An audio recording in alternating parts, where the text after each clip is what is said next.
তাহলে কত শান্ত করছি আমরা, কেমন আগে না দয়া মা নাই একটু। 3 দিন ধরে বুড়াটা চিল্লাচ্ছে, তাও দয়া নেই। অনন্ত ব্রহ্মাণ্ডে অনন্ত লীলা নয় অত্র সংশয়। এই যে বুড়োটা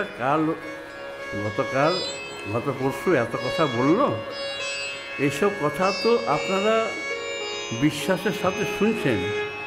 বিশ্বাস হলে অনুভব হবে, তবে শুনতে শুনতে হবে। কি হবে? আত্মভাবস্থ অন্তরে তো প্রভুই আছেন, আপনাদের সকলের অন্তরে প্রভুই আছেন, সেইটি অনুভব হবে। প্রীতি সম্বন্ধ লাভ হবে। প্রভুর প্রীতি অনুভবটা, তিনি তো প্রীতি সম্বন্ধেই হৃদয়ে আছেন, তো আপনি জানছেন না। আপনার হৃদয়ে ভগবান আছেন, আপনি জানছেন না, আপনারা জানছেন না। উষাকালে যখন সূর্য প্রণাম করি, সূর্যকে দেখি না, কি দেখি? বিশ্বাস যে আমি সূর্যকে প্রণাম করছি।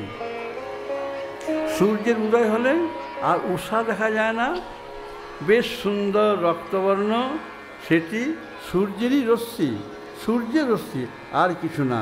সূর্যের রশ্মিটাকে আমরা দেখি, এই তো। হ্যাঁ, অনন্ত ব্রহ্মাণ্ডে সূর্য প্রণাম করে জপ করতে করতে সূর্যের দর্শন। তেমনি হৃদয়ে যিনি আছেন, সূর্যকে যেমন উষা ঢেকে দেয়, দেখা যায় না, তেমনি আপনাদের দৃষ্টিতে মায়া আছে, মায়া দেখতে দিচ্ছে না। আপনারা কাঁদবেন, শুধু কাঁদবেন, খুব করে কাঁদবেন। প্রাচীনগণ তো প্রার্থনা করেছিলেন, খুব প্রার্থনা করেছিলেন। হ্যাঁ, করেছিলেন না? হ্যাঁ, কী বলেছিলেন? ঋতস্য বোধৌ সাম্যানান বৃষা মহারোদসী আবিবেশময়ী মিত্রস্য বরুণস্য মায়া চন্দ্রৈব মন্বানুং বিধদে পুত্রঃ। প্রীতির অনুভবটা অর্জুন চেয়ে চেয়ে দেখছে, আমি তোমাকে ভালোবাসি, সেটা তো ঠিক, কিন্তু প্রীতিযুক্ত হয়ে ভালোবাসাটা, সেটা তো আমি করিনি। তোমারই প্রীতির জন্য তোমাকে ভালোবাসা, সেটা তো আমি পারিনি। যন্ত্র চালিতের মতোই আমি তোমাকে ভালোবাসি। হ্যাঁ, প্রীতির সাথে ভালোবাসা, হ্যাঁ শ্রোতা, গভীরতার মধ্যে প্রবেশ করুন। এবারে একটু গভীরতার মধ্যে প্রবেশ করুন। অর্জুনের নয়নে কৃষ্ণ, পার্থ সারথি, আর অর্জুনের হৃদয়ে এই কৃষ্ণই, এই হৃদয়েই অনুভব। ব্রজের সুরে, প্রেমের সুরে, জীবের সসীমের হৃদয়ে তন্ত্রী বেজে উঠুক। বলেছেন, অনেক করে বলেছেন, ভালো করে বলেছেন, জোর দিয়ে বলেছেন। পার্থ সারথি বলছেন, প্রিয় অসীমে, তুমি যে আমার অত্যধিক প্রিয় বলেই তো তোমাকে আমি এত ভালোবাসি, তাই তো শোনাচ্ছি ভালোবাসার প্রণালী। জ্ঞানাঞ্জলি বৃত্তি, জ্ঞান অর্জনী বৃত্তি, সাধন বৃত্তি, এই চেষ্টা বৃত্তি, প্রভুকে জানার চেষ্টাটা, অর্জনী বৃত্তিটা, আনন্দময়ের বিলাসের বৃত্তিটা, কর্মাঞ্জনী বৃত্তিটা, সর্বসংকল্পের মূল শ্রীহরির প্রীতিটা, এই প্রীতিটাকেই বাড়ানো, কেবল বাড়ানো। এর জন্য সাধু সঙ্গ। হ্যাঁ, কেমন না? Thinking, feeling, willing. শ্রীহরিকে পাবার এই সহজ সাধন। রস পান হলো ব্যাধিমুক্ত হয়ে উঠে দাঁড়ানো, আর আবেগের সাথে বলা, হে অচ্যুত, অর্থাৎ সর্ব অবস্থায় অবিচলিত। অর্জুন ভয়ভীত, এখন ভয়ভীত হয়ে তার ভয়টা কাটানো হয়েছে, ভয় কেটেছে। ভয় কেটে গেলে কি বলছেন? মোহ নষ্ট হ। হ্যাঁ, তোমার কৃপা দৃষ্টি মোহটাকে হরণ করে নিয়েছে। আর কি হয়েছে না, ভুলে গেছিলাম আমার স্বভাবটা, আমি ভুলে গেছিলাম। এখন আমার স্বরূপের স্বভাবটা কর্তব্যের পথটা আমি ফিরে পেলাম। আমি ক্ষত্রিয়, এই যে ফিরে পেলেন, রোগটা ভালো হলো। চিকিৎসক কৃষ্ণ কিভাবে ব্যাধিমুক্ত করে দিলেন না 18টা অধ্যায় দিয়ে। ব্রহ্মবিদ্যা শুনিয়েছেন, শুনে একেবারে ব্রহ্মজ্ঞ অবস্থাটা কল্পতরু বৃক্ষকে সজীব করা গেল। এখন সেই কল্পতরু বৃক্ষের মধ্যে ফল ফুলবে। ব্রহ্মতত্ত্ব, জীবতত্ত্ব, জগৎতত্ত্ব সম্বন্ধে জানানো হলো। প্রাচীনকালে গুরু ভাষায় বেদ, গীতা মাঝে বন্ধু ভাষা, বেদ ভাষা, জ্ঞান ভাষা উপনিষদে, আর বন্ধু ভাষা গীতা মন্দিরে। বন্ধু ভাষা নিজ মুখে বলা প্রতি জানে প্রিয়সী মে, আর কান্ত ভাষার মধুরত্ব ভাগবতের হৃদয়ে। এই তিনটি নিয়েই তো এক নব ভাষা আমরা শুনেছি। মনুষ্য জীবনের উদ্দেশ্যই ঈশ্বর লাভ, এটা আমরা শুনেছি তো। এই নবভাষা শুনেছেন ঠাকুর শ্রীরামকৃষ্ণদেব। মনুষ্য জীবনের উদ্দেশ্য হলো কেবল ঈশ্বর লাভ করা। হ্যাঁ গো, তোমার শুনছো? তোমাকে যে মনুষ্য দেহটি ভগবান দিয়েছেন কেবল তাকে পাওয়ার জন্য। ওই খাবে দাবে পায়খানা করে মাঠে যাবে তার জন্য নয়। যদি তোমাদের ঘরে ছেলে মেয়েরা সাধু হয় ক্ষতি কী আছে? আরে সাধু তো হবে, চড়তে হবে না। তোমরা মেয়েদিকে বলো সারদা মায়ের নাম কর, ভালো হোক, যা সারদা সেবাশ্রম চলে যা, জীবন ধন্য কর। আমি তোর বাপের সংসার টেনে মরে গেলাম, কোমরে ব্যথা, পায়ে ব্যথা। আচ্ছা বলুন তো কোন মায়ের পায়ে ব্যথা নেই? সবারই আছে। তাহলে তোর বাপের সংসার খেটে কোমরে ব্যথা, পায়ে ব্যথা, আর পাচ্ছি না। তোর বাপের ওই লুঙ্গি কেচে আর ধুতি কেচে আর জাঙ্গিয়া কেচে বললাম বেটা তুই যা, ভালো সুযোগ পেয়েছিস, সারা সেবাশ্রমে যা, মুক্ত অঙ্গনে প্রেম লাভ কর যা। বলতে পারবেন না মেয়েদের? তা আপনার কী মা হয়েছেন?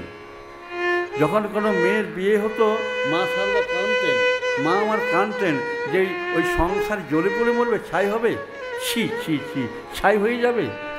তা আপনারা ভালোবাসেন। ঠাকুর বলেছেন উট কাঁটা ঘাস খায়, রক্ত বের তাও ছাড়বে না। তেমনি আপনারা কুলাঙ্গার, আপনারা ছেলে মেয়েদের ভালো কথা শেখাতে পারেন না, সাধু পথে যেতে বলেন না, সাধু চরিত্র শোনান না, রামকৃষ্ণ কথামৃত শোনান না। আপনার বাপ মা হওয়ার অনুপযুক্ত। শোনান যদি শান্তি পেতে চান, ভালো করে শোনান। কত সরল সহজ ভাষায় ঠাকুর বলেছেন। হ্যাঁ, ঠাকুর কি বলেছেন? আমাকে চিনলেই হবে, পাহাড়ে পর্বতে যেতে হবে না। ঠাকুর নিজে মুখে বলেছেন আমাকে চিনলেই হবে, আর কিছু করতে হবে না। আমাকে শুধু চেনো, আর কিছু করতে হবে না,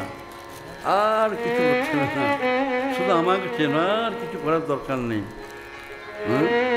এই সারা জীবন ঘানে একটা ছেলে হলো কি একটা মেয়ে হলো তাকে নিয়ে ঘানে, তারপরে বড় হলে মেয়েটা পালিয়ে যাবে কিংবা ছেলেটা পালিয়ে যাবে। এই জীবন ছি এই নরক জীবন। হ্যাঁ, আনন্দ করুন, জীবনে আনন্দ করুন। আনন্দ আছে জীবনে, কোনো দুঃখ নেই শ্রোতা, জীবনে কোনো দুঃখ বলেই নেই। আনন্দ করুন। একজন যদি সাধু হয় তার 14 পুরুষ নিচে 14 পুরুষ উপর উদ্ধার হয়ে যায়।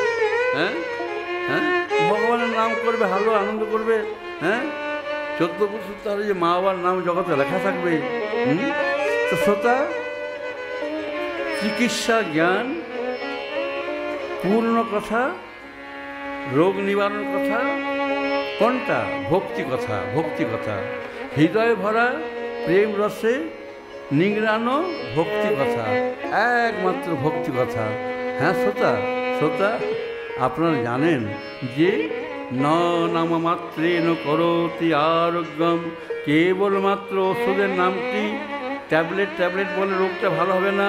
ট্যাবলেটটা আনতে হবে, ট্যাবলেট সেবন করতে হবে। তেমনি ভক্তি বললে হবে না, ভক্তি রসসুধা পান করতে হবে। কেমন করে পান করবেন? অনুপান দিয়ে। ওষুধ সেবন করায় জল দিয়ে, তেমনি অনুপানটি চাই। অনুপানটি না হলো সাধু সঙ্গ। হ্যাঁ, গীতার সার গীতার সার হলো এ অনুপান। অনুপানটি হলো অনাসক্তি, নন অ্যাটাচমেন্ট। নন অ্যাটাচমেন্ট। ভক্তি লাভ হলেই অনাসক্তি লাভ হয়, অনাসক্তি হলেই ভক্তি লাভ হয়। শ্রোতা শ্রোতা, এর উত্তরটা আপনাদের শুনতে হলে মায়ের কথা শুনতে হবে, মায়ের কথা। গীতা মায়ের কথা শুনতে হবে।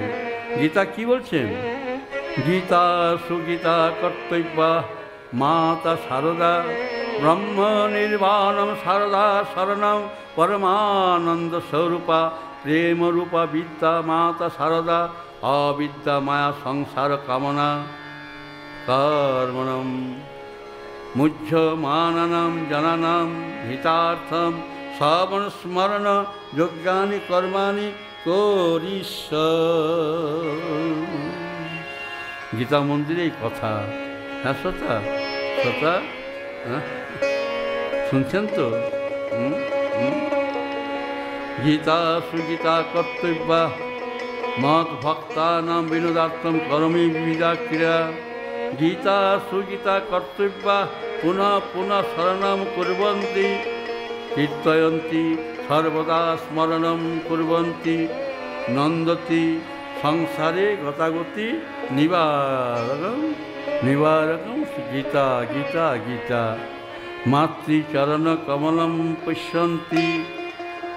সাধু মুখে মায়ের কথা শুনছেন আপনারা, এই সাধু দর্শন করছেন, প্রভুর কৃপা যেটুকু অনুভব করেছেন সেটি তো আপনাদের সৌভাগ্য গুণে করেছেন। তাই শ্রোতা, সাধুসঙ্গ বিনা জীবনটাই বৃথা। অতি তুচ্ছ প্রেম ভাবিত প্রাণের ভাষা সাধুমুখে মাতা শারদার কথা আপনাদের কানে তো আমরা দিয়েছি, অনেকবার দিয়েছি। অমৃত ধারা অনেকবার ঢেলে দিয়েছি। মায়ের মধুর মহিমা লীলা কথা অনেকবার আপনারা আকিঞ্চন সাধুর মুখে শুনেছেন। আনন্দময়ী সচ্চিদানন্দ ঘন বিগ্রহা মানবী রূপটিকে আপনারা দেখছেন। মায়ের বদন কমল ঈষৎ বিকশিত হয়ে হাসির ছলে অন্তরের আনন্দ ছটা যখন বিকাশ করেন তখনকার শোভাটি কে বর্ণন করবে? শোভা কে করবে? কেউ পারবে না। না না না না, আপনারা আপনারা ইন্দ্রজালিকের খেলা দেখেছেন তো? যারা খেলা দেখায়, হ্যাঁ, সে মায়া বিস্তার করবেই করবে, আর দুটো পয়সা রোজগার করবে, আপনাদের মোহন করে দেবে। এর চেয়ে বেশি করে সফল সন্তানগণ মোহিত হবে কেমন করে? সকল সন্তানগণ সে খেলা দেখাতে আসে, খেলা দেখাতে এসে ইন্দ্রজালিক কত রকম দেখায়, আর এখানে একটুখানি হাসি দেখে, অর্থাৎ মায়ের হাসি দেখে, মায়ের হাসিতে সকলেই মোহিত হয়ে যাবে। মায়ের হাসি, মধুর হাসি দেখে লীলাময়ী অখিল জীবের অজ্ঞান অন্ধকার দূর করার জন্যই সিদ্ধ বিদ্যায় হাসা। এই হাসি ভাগবতে আছে, হাসো জনোন্মাদ করিচ মায়া। তোমার এই হাসি জগৎকে পাগল করে দেয়। হ্যাঁ, পাগল করে দেয় বলেছেন কে? না, বলেছেন কুন্তী দেবী। কুন্তী দেবী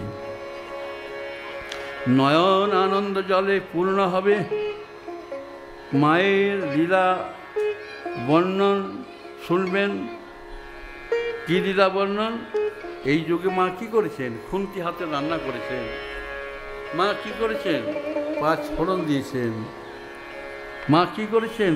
সন্তানদের তিনি ত্রিশূল হাতে ধরেননি, খড়গ হাতে ধরেননি, এক মুখ হাসি নিয়ে দাঁড়িয়েছেন, তাতে সকলের সব কিছু দুঃখ দূর হয়ে গেছে।